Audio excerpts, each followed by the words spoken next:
हम लोग शिक्षा पर, मनोविज्ञान पर और शिक्षा मनोविज्ञान पर बात करें तो शिक्षा मनोविज्ञान की प्रकृति पर भी बात करना हमारा बनता है। और हम आपको जानकारी हो शिक्षा मनोविज्ञान की प्रकृति, उसका नेचर किस प्रकार का है, आज के इस वीडियो लेक्चर के अंदर हम इन बातों पर आगे बढ़ने का प्रयास करेंगे कि शिक्षा मनोविज्ञान किस प्रकार की प्रकृति को रखता है। मैं सबसे पहले शिक्षा मनोविज्ञान की प्रकृति पर बात प्रारंभ करूं, उससे पहले मैं आपको कुछ बातें बताना चाहूँगा और जो बहुत महत्वपूर्ण है। जैसा कि मैंने यहाँ पे लिखा है शिक्षा मनोविज्ञान, और मैं बात करूँगा आज एजुकेशन साइकोलॉजी के नेचर पर, इसकी प्रकृति पर, इसके स्वभाव पर। मैं बताना चाह रहा हूँ शिक्षा मनोविज्ञान की प्रकृति की जब बात करें, जैसा कि आप जानते हैं मनोविज्ञान के सिद्धांतों का शिक्षा के अंदर जब प्रयोग में लिया जाता है, जब हम मनोविज्ञान के सिद्धांतों को शिक्षा में काम में लेते हैं, जब हम मनोविज्ञान के सिद्धांतों, मनोविज्ञान के तथ्यों, मनोविज्ञान के अनुसंधानों, मनोविज्ञान के निष्कर्षों को शैक्षणिक परिस्थितियों में प्रयोग करके और एक बालक के व्यवहार के परिमार्जन का प्रयास करते हैं, तो निश्चित रूप से हम शिक्षा मनोविज्ञान के अंदर आते हैं। तो आपको सीधी सी बात यहाँ पर जो मैंने बताई कि मनोविज्ञान के सिद्धांतों को शिक्षा में प्रयोग लेना, यही तो शिक्षा मनोविज्ञान है। मनोविज्ञान के अंदर जो भी सिद्धांत मनोविज्ञान ने दिए हैं, मनोविज्ञान के जो भी तथ्य है, या फिर मनोविज्ञान ने व्यक्ति के वैज्ञानिक अध्ययन करते हुए, उसके व्यवहार का वैज्ञानिक अध्ययन करते हुए जो अनुसंधान और उन अनुसंधानों के परिणाम स्वरूप जो निष्कर्ष निकाले हैं, उन निष्कर्षों का जब हम शिक्षा जगत में काम में लेते हैं, शिक्षा में प्रयोग लेते हैं, तो ऐसी स्थिति के अंदर एक विषय क्या बन जाता है? शिक्षा मनोविज्ञान बन जाता है। यानी हमने कहा कि मनोविज्ञान के सिद्धांतों को शिक्षा में प्रयोग करना, शैक्षणिक परिस्थितियों में प्रयोग करना, और जब इस प्रकार की चीज होती है तो हम उसे शिक्षा मनोविज्ञान कहते हैं। अब हम इसकी प्रकृति को समझते समय इसी परिभाषा का उपयोग करेंगे, इसी अवधारणा का प्रयोग करेंगे कि शिक्षा मनोविज्ञान का मतलब है मनोविज्ञान के सिद्धांत, तथ्य, अनुसंधान, निष्कर्ष वो शिक्षा के अंदर प्रयोग में लेना। आपको ध्यान हो, जब अपन कोई सिद्धांत प्रैक्टिकल लाइफ में यूज करते हैं, जब कोई तथ्य अपन प्रैक्टिकल लाइफ में यूज करते हैं, तो अपन क्या कह रहे हैं कि ये तथ्य हमारे व्यवहार में आ रहा है, ये तथ्य हमारे उपयोग में आ रहा है। ठीक है, आज जैसे मनोविज्ञान ने सपोज करके और अधिगम के नियम या अधिगम के सिद्धांतों की खोज की, मनोविज्ञान ने अधिगम के सिद्धांतों की खोज की, और हम टीचर बनने वाले हैं, हम जब हमारा एसटीसी हुआ, हमारा बीएड हुआ, तो हमने एजुकेशन साइकोलॉजी के सब्जेक्ट में उन अनुसंधानों, उन नियमों को पढ़ा। ठीक है, लेकिन केवल मनोविज्ञान के सिद्धांतों को पढ़ना ये एजुकेशन साइकोलॉजी का उद्देश्य तो नहीं हो सकता। एजुकेशन साइकोलॉजी का मतलब यही है कि जो आपने साइकोलॉजी के थ्योरीज दी है, साइकोलॉजी ने जो थ्योरीज बताई है, उसको आप एजुकेशन में यूज करो। तो जो चीजें हमने पढ़ी, जैसे अधिगम के नियम, अधिगम के सिद्धांत पढ़े, और हम जब क्लासरूम में जाते हैं, जब हम स्कूल में जाते हैं, जब हम पढ़ाने के लिए जाते हैं, जब हम इस बोर्ड पर खड़े होते हैं, तो हम उन्हीं नियमों और उन्हीं सिद्धांतों को काम में लेते हैं, व्यवहार में लेते हैं, प्रैक्टिकल लाइफ में यूज करते हैं। और जब आप मनोविज्ञान के सिद्धांतों को व्यवहार में लो, देखो शिक्षा में प्रयोग करना, इसका मतलब क्या कि आप मनोविज्ञान के सिद्धांतों का उपयोग कर रहे हो, आप उन्हें व्यवहार में ला रहे हो, और उन सिद्धांतों को आप व्यवहार में ला रहे हो। इसका मतलब शिक्षा मनोविज्ञान कैसा मनोविज्ञान बन गया? व्यवहारिक मनोविज्ञान बन गया, क्योंकि मनोविज्ञान के सिद्धांतों को ही आप क्या कर रहे हो? व्यवहार में लेकर आ रहे हो। व्यवहार में लाने का मतलब यहां पर क्या है? प्रैक्टिकल यूज करना।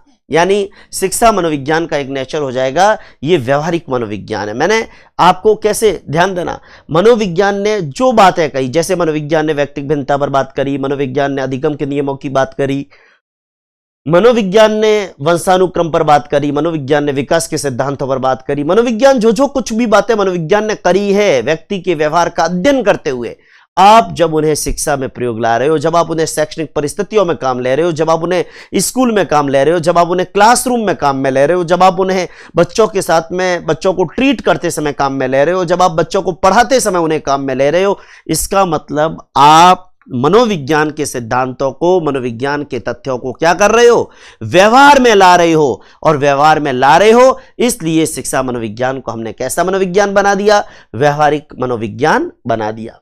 दूसरी बात, मैंने व्यवहारिक मनोविज्ञान की बात की, मैं एक एक करके आपको सारी चीजें बताऊंगा, ध्यान देना।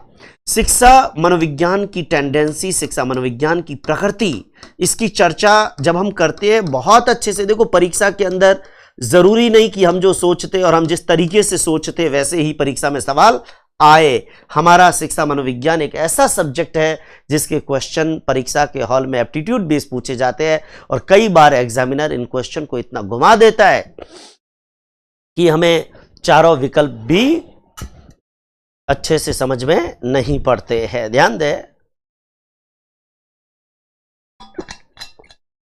मैं बताना चाह रहा हूं, शिक्षा मनोविज्ञान की टेंडेंसी की बात करें, शिक्षा मनोविज्ञान की प्रकृति की बात करें, अगर मैं शिक्षा मनोविज्ञान की प्रकृति की बात करूं, शिक्षा मनोविज्ञान की टेंडेंसी की बात करूं, तो मैं यहां आपको यह बताना चाह रहा हूं कि शिक्षा मनोविज्ञान की जो टेंडेंसी है, शिक्षा मनोविज्ञान की जो टेंडेंसी है, आपको जानकारी हो, जैसे सबसे पहले मैंने ये कहा कि शिक्षा मनोविज्ञान में हम क्या कर रहे हैं, हम मनोविज्ञान के सिद्धांतों को व्यवहार में ला रहे हैं। और जब हम शिक्षा मनोविज्ञान के सिद्धांतों को व्यवहार में ला रहे हैं, इसका मतलब इसकी एक प्रकृति ये है कि ये व्यवहारिक मनोविज्ञान है। ये क्या है, ये व्यवहारिक मनोविज्ञान है। ध्यान देना, ये व्यवहारिक मनोविज्ञान है। दूसरी बात मैं करना चाह रहा हूं, शिक्षा मनोविज्ञान की प्रकृति की बात करते हैं, इसकी प्रकृति वैज्ञानिक प्रकृति है। कैसी प्रकृति है, वैज्ञानिक।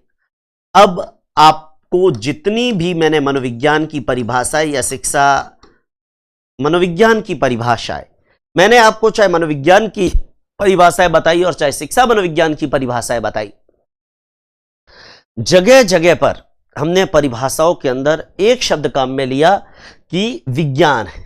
जैसे मनोविज्ञान की परिभाषा मैंने आपको बताई, वॉटसन ने कहा मनोविज्ञान व्यवहार का सकारात्मक निश्चित विज्ञान है। मनोविज्ञान जो है आचरण और व्यवहार का विज्ञान है, मैकडूगल ने कहा। मनोविज्ञान अनुभव और व्यवहार का विज्ञान है, स्किनर ने कहा। मनोविज्ञान वह शुद्ध विज्ञान है जो मानव और पशु के व्यवहार का अध्ययन करता है, जेम्स ड्रेवर ने कहा। मतलब हर जगह विज्ञान शब्द आ रहा है। और इसी तरीके से जब हम शिक्षा मनोविज्ञान की परिभाषा की बात करते हैं, तो शिक्षा मनोविज्ञान में भी आपको जानकारी हो, जैसे उदाहरण के तौर पर हमारे महोदय पील, वो कहते हैं कि शिक्षा मनोविज्ञान शिक्षा का क्या है, विज्ञान है। पील महोदय ने कहा कि शिक्षा मनोविज्ञान शिक्षा का विज्ञान है। आपको जानकारी हो, यहां पर भी हम लोग अक्सर जो परिभाषाएं, जो डेफिनेशंस काम में लेते हैं, उनमें कहीं ना कहीं विज्ञान शब्द ही जो है वो झलकता है। आपको ध्यान हो, क्रो एंड क्रो भी कहते हैं कि जन्म से वृद्धावस्था तक सीखने के अनुभव का वर्णन और व्याख्या।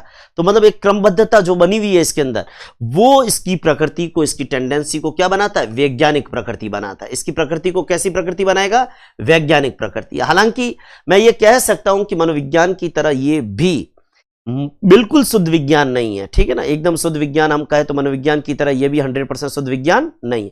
मनोविज्ञान को तो फिर भी जेम्स ड्रेवर ने विशुद्ध विज्ञान माना, लेकिन शिक्षा मनोविज्ञान, इसको हम विशुद्ध विज्ञान तो कह ही नहीं सकते। केमिस्ट्री, फिजिक्स, जूलॉजी, बॉटनी की तरह विज्ञान थोड़ी है, ये व्यवहार में आ रही है चीजें। देखो, शिक्षा मनोविज्ञान के अंदर अध्ययन तो मनोविज्ञान ने की है, और शिक्षा मनोविज्ञान क्या है, ये मनोविज्ञान के सिद्धांतों को शिक्षा में उपयोग कर रहा है। और उपयोग कर रहा मतलब उपयोग करने के लिए हम एक शब्द काम ले सकते हैं, अनुप्रयुक्त विज्ञान। ध्यान देना, ये शुद्ध विज्ञान नहीं है, बल्कि ये क्या है, ये अप्लाइड साइंस है। ये अप्लाइड साइंस है। आपको जानकारी हो, इसको हम अप्लाइड साइंस क्यों कह रहे हैं, इसको हम अप्लाइड साइंस इसलिए कह रहे हैं क्योंकि ये वास्तव में मनोविज्ञान के सिद्धांतों को ही शिक्षा जगत में प्रयोग करने पर इस विषय का निर्माण हुआ है, जिसको मैं शिक्षा मनोविज्ञान कह रहा हूं। मैं जब शिक्षा मनोविज्ञान कहता हूं, इसका मतलब क्या है, इसका मतलब है मनोविज्ञान के सिद्धांतों को शिक्षा में प्रयोग करना। और जब मनोविज्ञान के सिद्धांतों को शिक्षा में प्रयोग कर रहे हो, इसका मतलब आप मनोविज्ञान के सिद्धांतों को शिक्षा में अप्लाई कर रहे हो। और अप्लाई कर रहे हो, इसलिए जो साइंस बनेगा, जो विज्ञान बनेगा, वो कैसा विज्ञान बनेगा?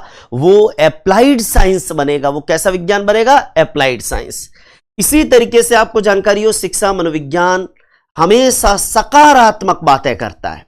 शिक्षा मनोविज्ञान में कहीं पर भी निगेटिविटी नहीं है, क्योंकि मनोविज्ञान के सिद्धांतों को शिक्षा के लिए, व्यवहार में परिमार्जन के लिए, व्यवहार को सुधारने के लिए, क्या हम मनोविज्ञान के सिद्धांतों को व्यवहार को बिगाड़ने के लिए काम में लेते हैं शिक्षा में? नहीं। क्या हम बच्चे के व्यवहार को बिगाड़ने के लिए काम में लेते हैं? नहीं। क्या बच्चे के व्यवहार को नेगेटिव दिशा में ले जाने के लिए काम में लेते हैं? नहीं।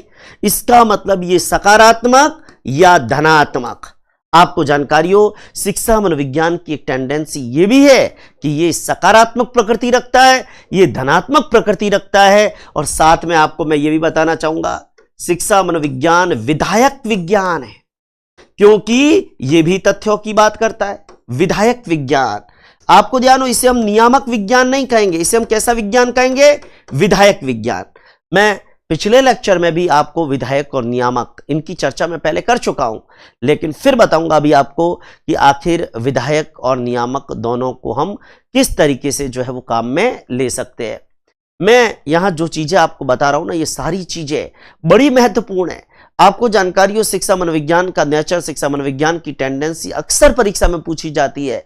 इसको धनात्मक या सकारात्मक कह सकते हैं, इसको अनुप्रयुक्त विज्ञान कह सकते हैं, इसको विधायक विज्ञान कह सकते हैं, इसकी प्रकृति को हम वैज्ञानिक मान सकते हैं। और आपको जानकारी हो, कहते हैं कि जब हम शिक्षा मनोविज्ञान के नेचर को, शिक्षा मनोविज्ञान के टेंडेंसी को देखते हैं, तो यहां पर कार्य कारण संबंधों की सार्वभौमिकता है। कार्य कारण संबंध, जैसे बौद्ध धर्म में एक सिद्धांत मिलता है ना, प्रतीत्य समुत्पाद, हर कार्य का कोई ना कोई कारण जरूर होता है। तो यहां पर भी कार्य कारण संबंधों की क्या है? यूनिवर्सलिटी है, सार्वभौमिकता है। आपको जानकारी हो, जैसे बौद्ध धर्म का प्रतीत्य समुत्पाद सिद्धांत कहता है कि इस दुनिया में हर कार्य का कोई न कोई कारण है। आप पढ़ रहे हो, कोई न कोई कारण है। मैं पढ़ा रहा हूं, कोई न कोई कारण है। हम खाना खाते हैं, कोई ना कोई कारण है। हम खाना क्यों खाते हैं? भूख लगती है। मैं पढ़ा क्यों रहा हूं? क्योंकि मुझे भी मोटिवेशन मिलता है, सेटिस्फैक्शन मिलता है, आय भी मिलती है। ठीक है ना, कहने का मतलब मोटिवेशन है। आप भी पढ़ क्यों रहे हो? क्योंकि नौकरी लगेगी, लाइफ स्टैंडर्ड में इंप्रूवमेंट होगा। हर व्यक्ति का पढ़ने का भी कारण है, पढ़ाने का भी कारण है। ठीक है, मेरी नौकरी लग गई तो मैं पढ़ा रहा हूं, क्यों? क्योंकि मुझे और ज्यादा जो है वो लग्जरियस लाइफ मिलेगी, ज्यादा पैसा मिलेगा, सेटिस्फैक्शन भी मिलेगा, नॉलेज का यूज भी होगा। अलग अलग चीजें हर व्यक्ति की होती है। मैं ये बताना चाह रहा हूं कि शिक्षा मनोविज्ञान में जो कार्य कारण संबंध है, यानी प्रतीत्य समुत्पाद कहता है ना, कार्य का कारण होता है, तो यहां भी कार्य का कारण है। जैसे बच्चा ज्यादा सीखेगा, इसका भी कारण है। आपको ध्यान हो, बच्चा ज्यादा सीखने की कोशिश करेगा, क्यों? क्योंकि ज्यादा सीखेगा तो सीधी सी बात है कि वो सीखी हुई चीज उसके काम आएगी। और ज्यादा कैसे सीखेगा? जब बच्चा ज्यादा पढ़ने के लिए तत्पर होगा। जैसे हम थॉर्नडाइक का नियम पढ़ेंगे तो हम यहां पर जो भी कार्य कारण संबंध देंगे कि बच्चा ज्यादा तत्पर होगा सीखने के लिए, ज्यादा सीखेगा। बच्चा ज्यादा अभ्यास करेगा तो ज्यादा सीखेगा। सीखने का कारण अभ्यास, अभ्यास करेगा सीखेगा, अभ्यास नहीं करेगा नहीं सीखेगा। कम अभ्यास करेगा कम सीखेगा, रिवीजन कम करेगा कम सीखेगा, रिवीजन ज्यादा करेगा ज्यादा स्थायी चीज होगी। हर चीज के पीछे कोई ना कोई क्या है? लॉजिक है। और ऐसे कार्य कारण संबंधों की सार्वभौमिकता, ऐसे कार्य कारण संबंधों की क्या है? सार्वभौमिकता। हर चीज का कोई ना कोई कारण होता है और हर कार्य के पीछे कोई ना कोई कारण है, और हर कारण किसी न किसी कार्य को जन्म देता है। और ऐसे कार्य कारण संबंध भी अपने आप में क्या होंगे? यूनिवर्सल होंगे। ऐसे कार्य कारण संबंध भी अपने आप में मैं ये कह सकता हूं, ये जो है वो सार्वभौमिकता। और एक बात ध्यान दें, जैसे मैंने सकारात्मक या धनात्मक लिखा है ना, तो इस सकारात्मक या धनात्मक के लिए एक शब्द और काम में ले सकते हैं। और वो क्या काम में ले सकते हैं? वो हम काम में ले सकते हैं विधेयात्मक। आप चाहे विधेयात्मक कहिए, चाहे धनात्मक कहिए, और चाहे सकारात्मक कहिए, एक ही बात है। इसे हम विधेयात्मक मनोविज्ञान भी कह सकते हैं। शिक्षा मनोविज्ञान सकारात्मक इसका नेचर है। देखो, शिक्षा मनोविज्ञान कभी भी निषेध की बात नहीं करता, नकारात्मक बातें नहीं करता, ये विधेयात्मक बातें करता है। और विधेयात्मक का मतलब ही क्या है? पॉजिटिविटी। पॉजिटिविटी है इसके अंदर।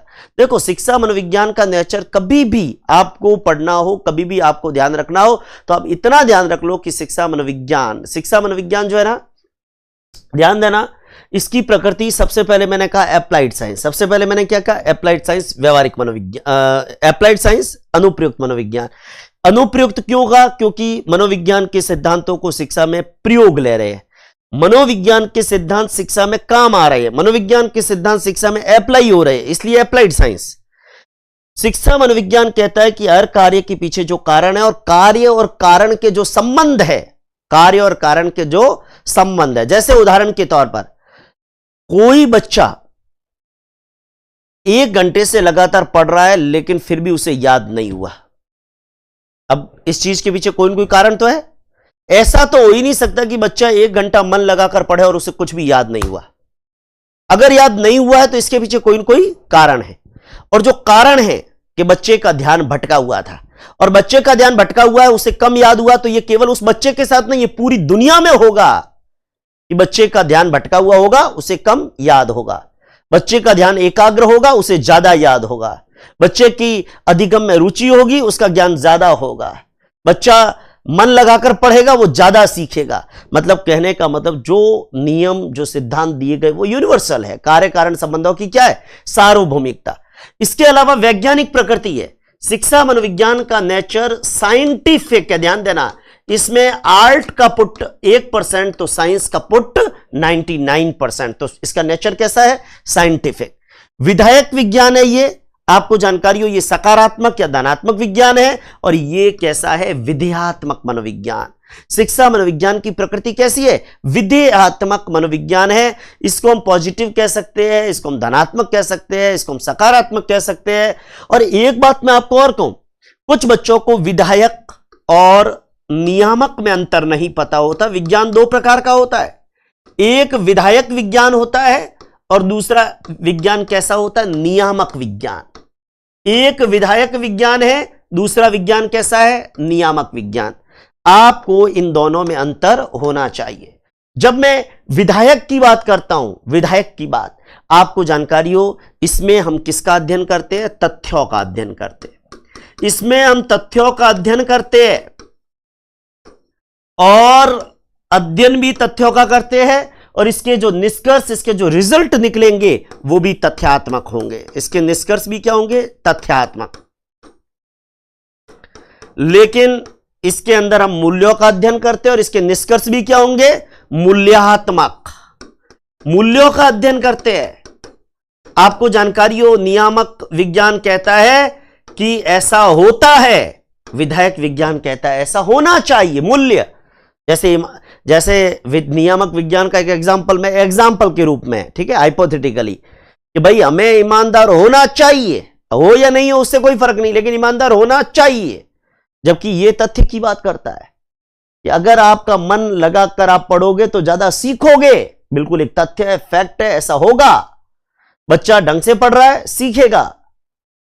छोटा बच्चा है, उसकी रुचि रंगों में होती है मतलब होती है, ठीक है ना। बच्चे की रंग में रुचि होती है। छोटे बच्चे देखिए आप, उनके बूट लाते हैं, शूज कलर वाले शूज होते, कलरफुल, लाइट लगी हुई होती है। छोटे बच्चों को लाइट का शौक होता है, कलर का शौक होता है, रंग बिरंगी चीजों का शौक होता है। लेकिन जब हम बड़े हो जाते हैं, आपको ध्यान हो, बड़े होने के बाद क्या आपको कोई आज जैसे आप ये साइकोलॉजी पढ़ रहे हैं, मैं आपको कहूं कि पैरों के अंदर ऐसे बूट पहनो जिसके अंदर दोनों तरफ लाइट लगी हुई हो, जंप करे तो आवाज आए, क्या ऐसे बूट पहनोगे आप? नहीं। लेकिन छोटा बच्चा खुशी से पहनता है क्योंकि उसकी रुचि होती है।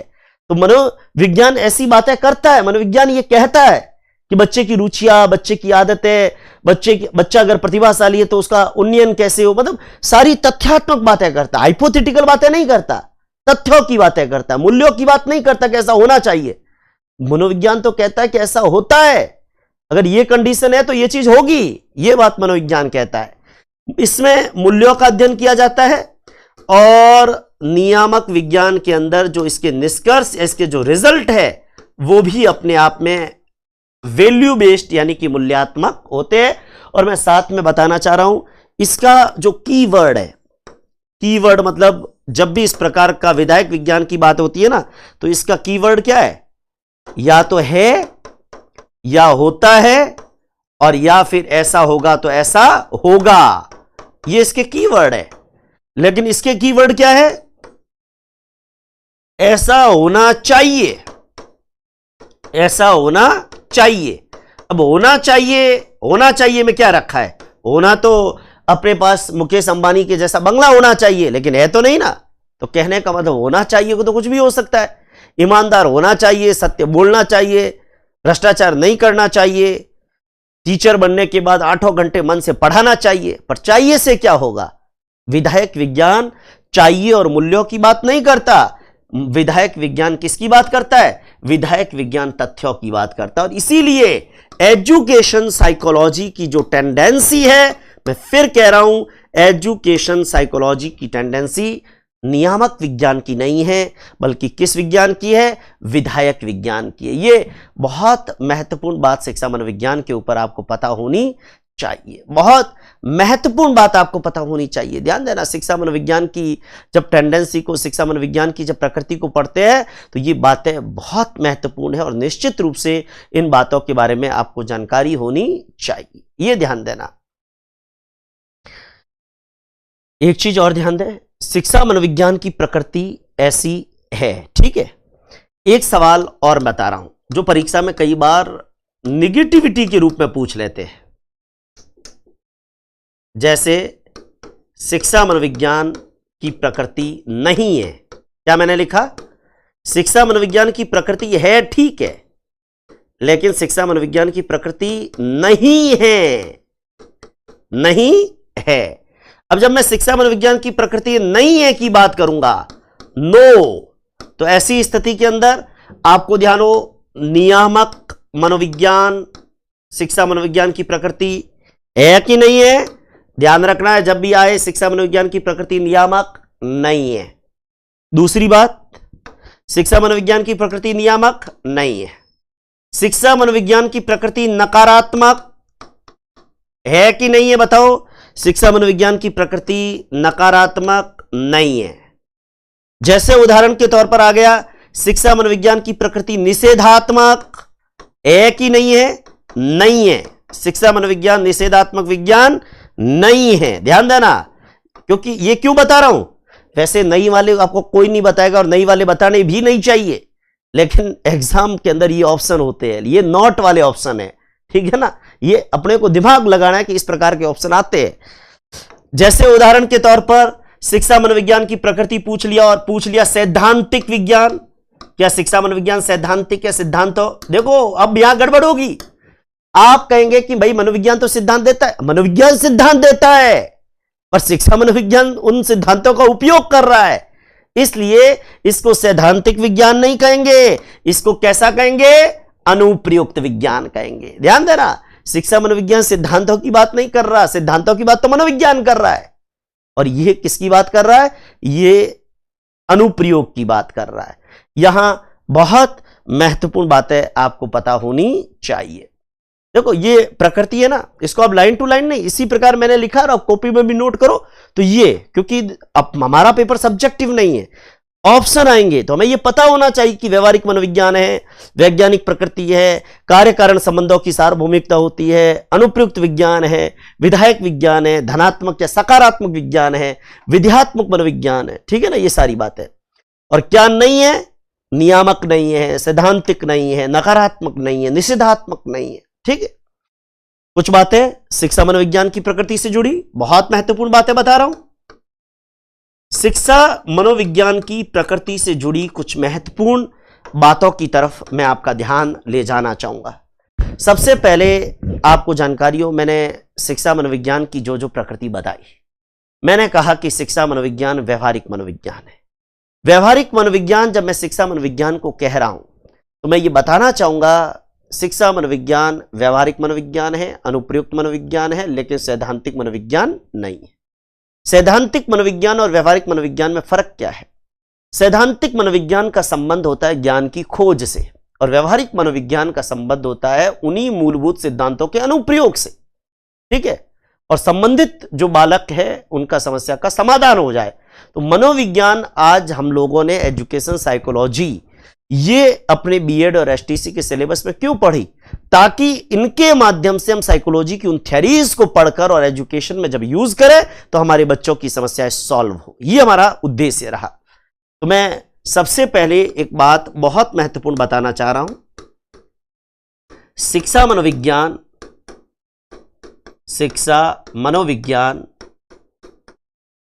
व्यवहारिक मनोविज्ञान है। क्या है? व्यवहारिक मनोविज्ञान है।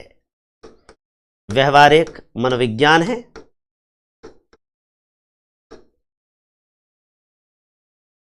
यहां एक बात ध्यान दें, व्यवहारिक मनोविज्ञान है और व्यवहारिक के साथ में अगर लिखना चाहूं तो यह भी लिख सकता हूं व्यवहारिक व अनुप्रयुक्त। अलग अलग पॉइंट की जरूरत ही नहीं है।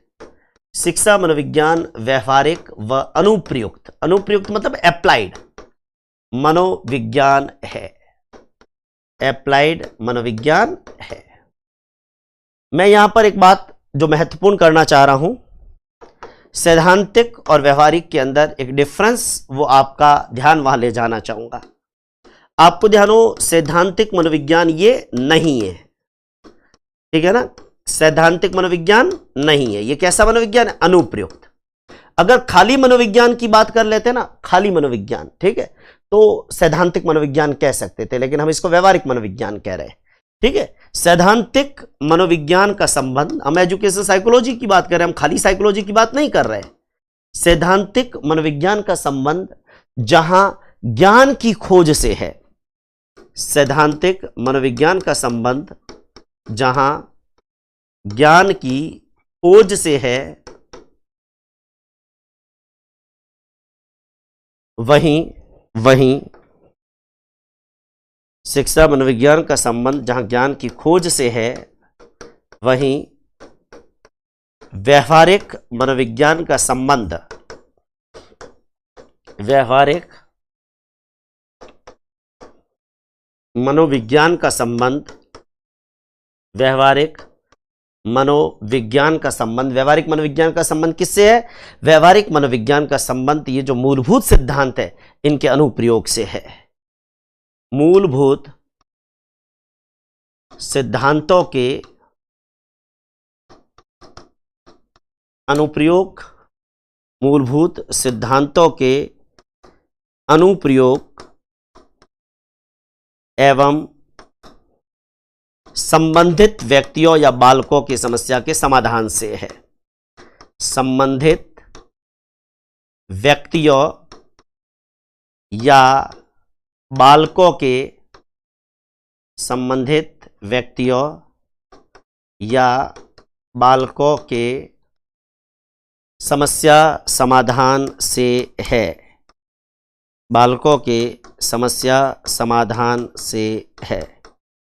आपको जानकारी हो, सैद्धांतिक मनोविज्ञान का संबंध जहां ज्ञान की खोज से है, वहीं मूलभूत सिद्धांतों का जब हम अनुप्रयोग करते हैं और संबंधित व्यक्तियों या बालकों का जब समस्या का समाधान करते हैं। जैसे उदाहरण के तौर पर हम अगर खाली साइकोलॉजी की बात करें तो वो तो ज्ञान की खोज कर रहा है, सैद्धांतिक मनोविज्ञान हो सकता है।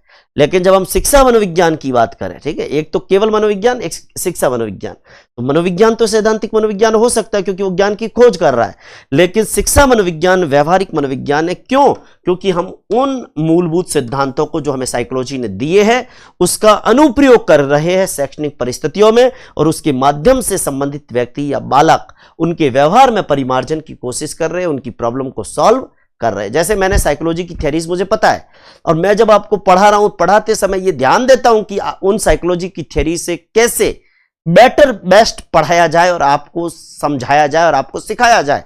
इसका मतलब मैं मनोविज्ञान के सिद्धांतों को शिक्षा में क्या कर रहा हूं? उपयोग कर रहा हूं। ये एक महत्वपूर्ण बात इसके पीछे आती है। यहां एक बात मैं आपको और बताना चाह रहा हूं, हमारे विद्वान सियागो, क्रो एंड क्रो और स्किनर, इन सब ने शिक्षा मनोविज्ञान को व्यवहारिक मनोविज्ञान कहा है। ध्यान देना, जैसे एग्जाम्पल के तौर पर मैं सियागो का नाम लूं, क्रो एंड क्रो का नाम लूं, स्किनर का नाम लूं। सियागो ने, क्रो एंड क्रो ने, स्किनर ने, इन सब ने शिक्षा मनोविज्ञान को क्या कहा है?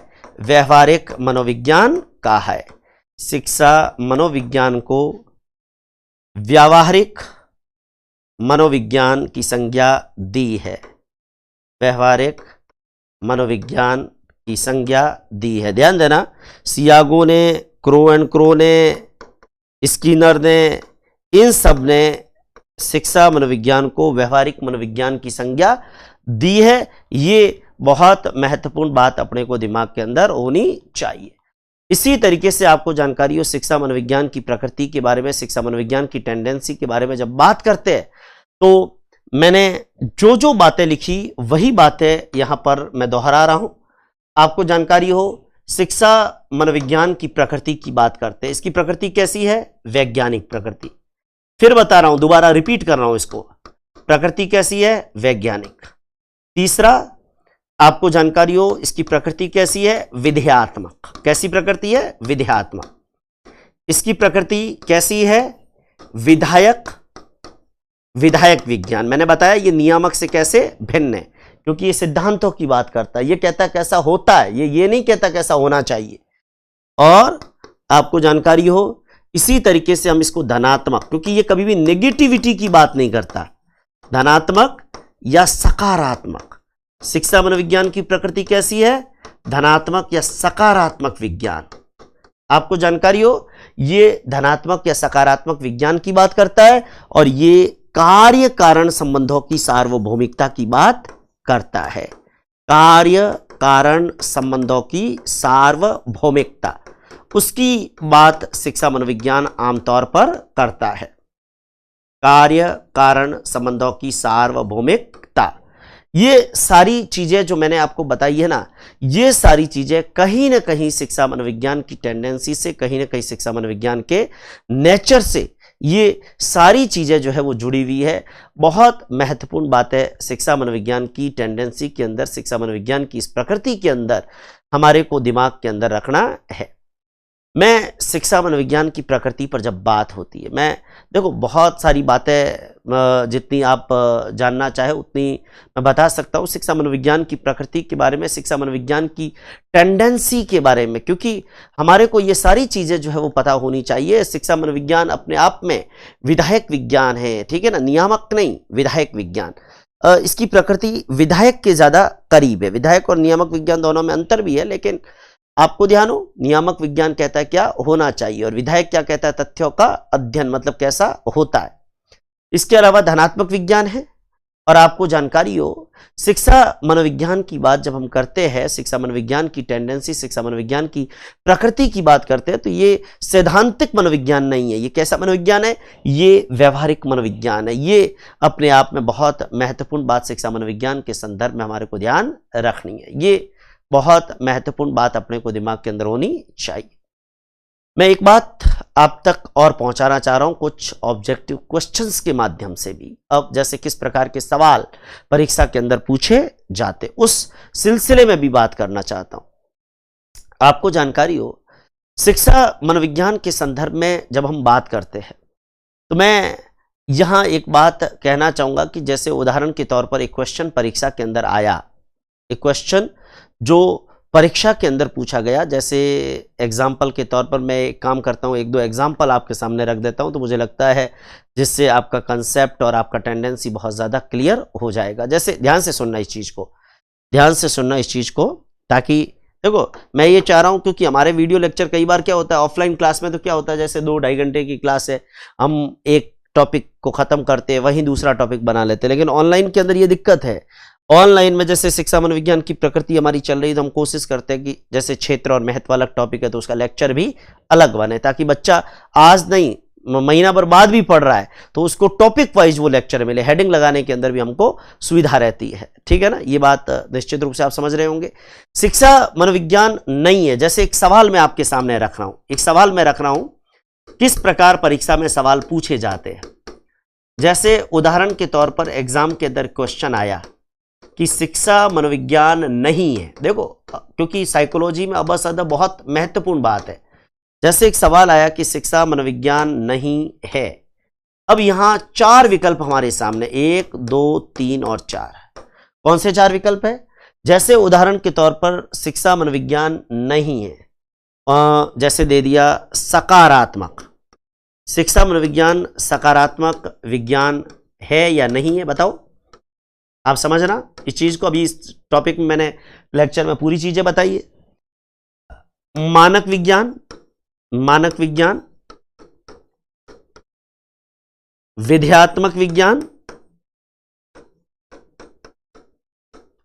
विधेयात्मक विज्ञान, अनुप्रयुक्त विज्ञान। अब मान लो इस प्रकार का सवाल आ गया, अब हमारे स्टूडेंट बड़े कंफ्यूज हो जाते हैं। सकारात्मक मतलब धनात्मक, पॉजिटिव, मानक कह दो, नॉर्मेटिव साइंस कह दो, स्टैंडर्ड साइंस कह दो। स्टैंडर्ड साइंस क्या ये है? शिक्षा मनोविज्ञान क्या स्टैंडर्ड साइंस है? देखो सकारात्मक विज्ञान तो है, मैंने अभी कहा कि शिक्षा मनोविज्ञान कभी भी नेगेटिव एस्पेक्ट की बात नहीं करता। विधेयात्मक और सकारात्मक एक जैसे ही शब्द है, ठीक है। जब शिक्षा मनोविज्ञान नहीं पूछा है, अगर ये उत्तर होता तो ये भी उत्तर होता, क्योंकि सकारात्मक विधेयात्मक दोनों एक ही टेंडेंसी को डिनोट कर रहे हैं। अनुप्रयुक्त है क्योंकि मनोविज्ञान के सिद्धांतों को शिक्षा के अंदर क्या कर रहे हैं? प्रयोग कर रहे हैं। मानक विज्ञान क्या केमिस्ट्री, फिजिक्स जैसे, क्या ये नॉर्मेटिव साइंस, इसको स्टैंडर्ड साइंस मान सकते हैं? नहीं।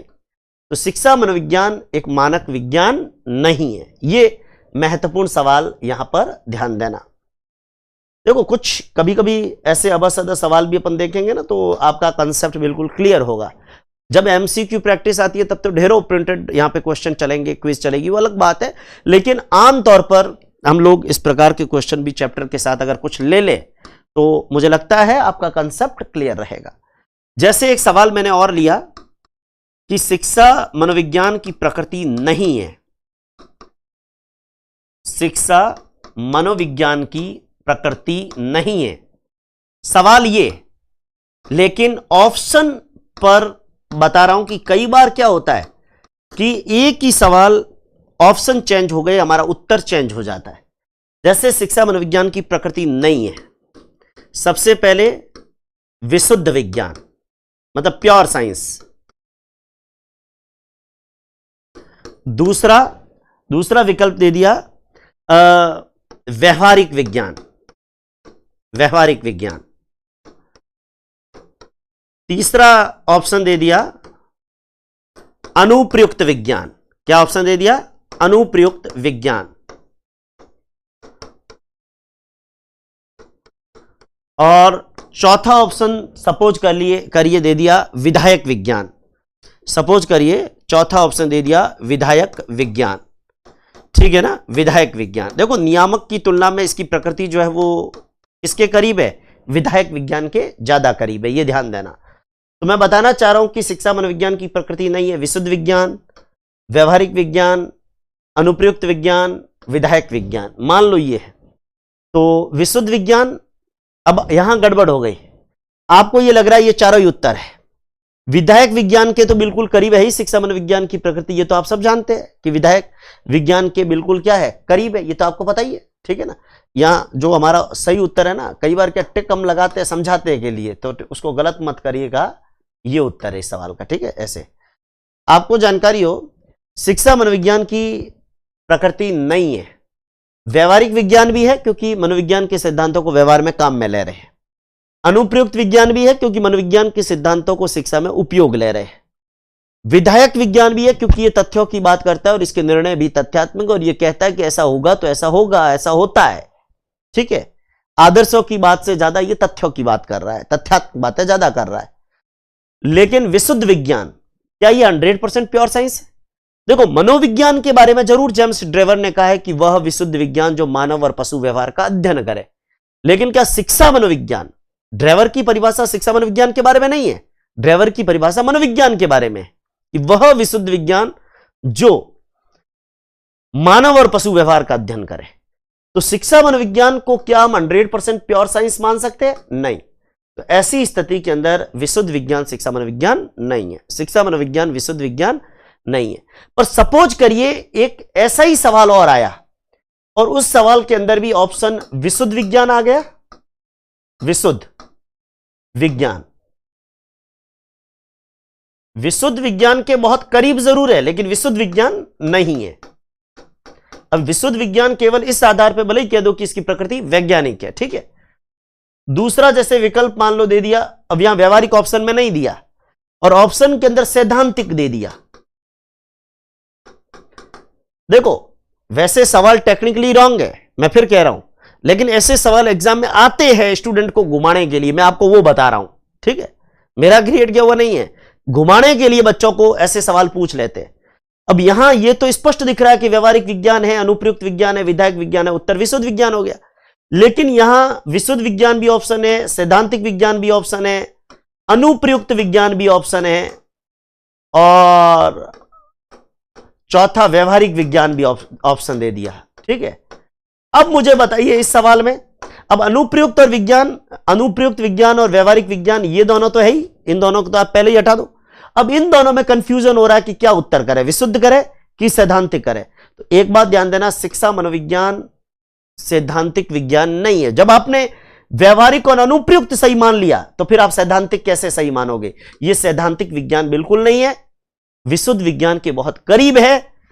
देखो ये 4 ऑप्शन आए, हमने विशुद्ध किया, लेकिन ये 4 ऑप्शन आए, मतलब इस प्रकार से एग्जामिनर बहुत पास से, मतलब ओवर, क्या कहते हैं, आपको जानकारी हो इस तरीके से ओवर क्रॉस कर देते हैं। आपको जैसे ऑप्शन दिया विशुद्ध, व्यवहारिक, अनुप्रयुक्त, विधायक, तो ये तीनों बिल्कुल क्लियर दिख रहे थे, विशुद्ध नहीं है, विशुद्ध नहीं है, क्योंकि साइकोलॉजी के बारे में ड्राइवर की परिभाषा विशुद्ध विज्ञान की जरूर है, लेकिन साइकोलॉजी के बारे में विशुद्ध विज्ञान की परिभाषा ड्राइवर की जरूर है, लेकिन शिक्षा मनोविज्ञान, यहां साइकोलॉजी नहीं पूछा, यहां एजुकेशन साइकोलॉजी पूछा है। और एजुकेशन साइकोलॉजी व्यवहारिक, अनुप्रयुक्त और विधायक तो है, पर विशुद्ध विज्ञान नहीं है। लेकिन यहां विशुद्ध और सैद्धांतिक दोनों में कॉन्ट्राडिक्शन आ गया, दोनों ऑप्शन आ गए।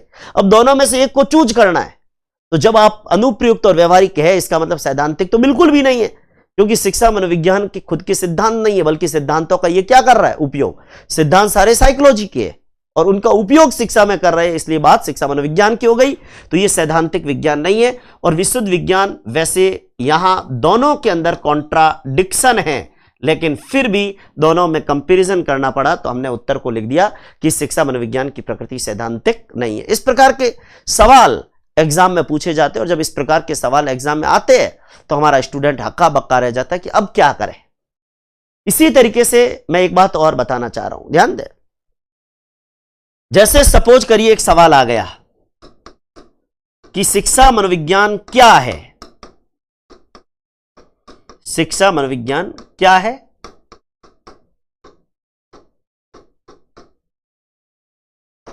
और यहां एक ऑप्शन पूछ लिया, यह सैद्धांतिक विज्ञान है,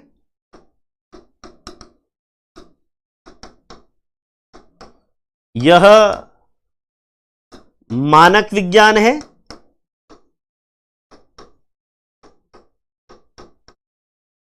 यह काल्पनिक विज्ञान है,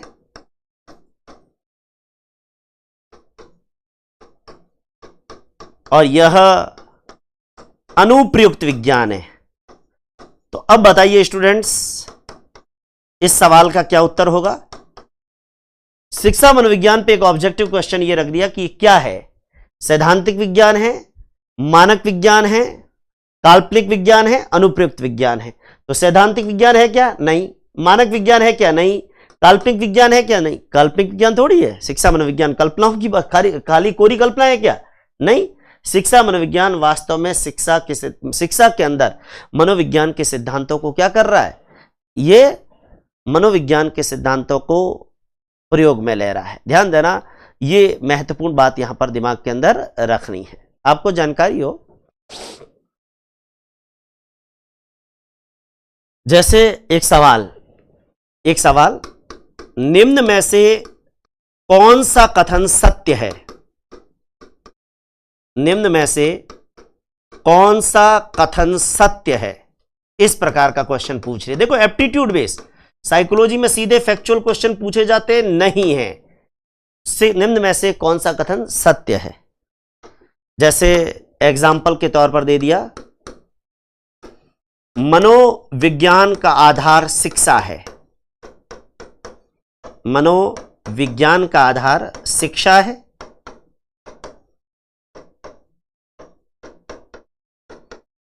दूसरा विकल्प दे दिया, शिक्षा का आधार मनोविज्ञान है, शिक्षा का आधार मनोविज्ञान है,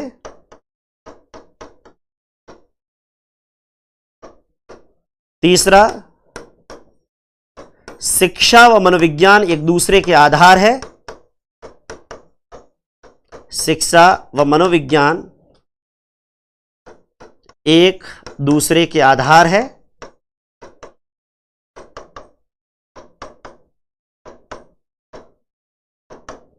चौथा दे दिया, शिक्षा बिना मनोविज्ञान के